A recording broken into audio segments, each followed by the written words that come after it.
was very unusual. 2012 Formula 1, 4 different manufacturers have won Grand Prix, a number of different drivers on the pole, and it's in some respects it's very harsh on Lewis as an individual, as a driver, to do a great lap in qualifying and then find yourself penalised through no mistake of yours as a driver. But of course you are part of that team, and when the driver crashes the car, the team have to accept the responsibility of the actions of the driver and vice versa. So the good news story is, of course, that Williams, it's their 127th pole position. It comes in Frank Williams' 70th year on planet Earth, and Frank is, for anyone who doesn't follow Formula 1 closely, Frank is quadriplegic, and he's the oldest example still alive today. So he's a fantastic inspiration for anyone in that situation with that disability.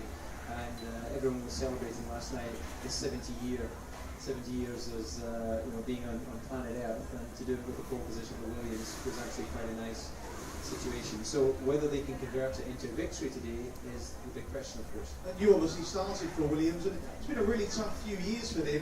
Is this genuinely a resurgence we're seeing, do you think, or is this a bit to do with the weather? Obviously it's to do with the weather conditions, but well, the tracks are always very weather dependent. The tyres are the only thing that connect you with the road, and the chemical reaction that happens between the rubber and the road is absolutely key to getting the performance out of these cars.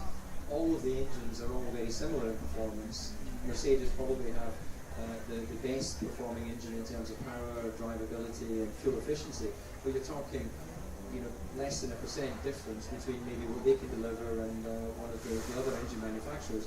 So the big differences come down to the aerodynamic performance of the cars and how the driver is using the tyre. So going into this race today, based on the FIDE analysis, actually Lotus have the quickest race pace. Now, whether that plays out today when the track temperature is 10 degrees cooler remains to be seen. So Lotus, McLaren are already sitting on the Max, Maldonado and the Williams is next up. Red Bull, surprisingly, are about half a second off what we would expect from them to normally do. So we could see a Lotus win this Grand Prix today, which would be a remarkable result. I think it was 1983 the last time we had 5 different constructors winning the first 5 different races. So it's probably not too late to place your bets if anyone's a betting person. Just an outsider.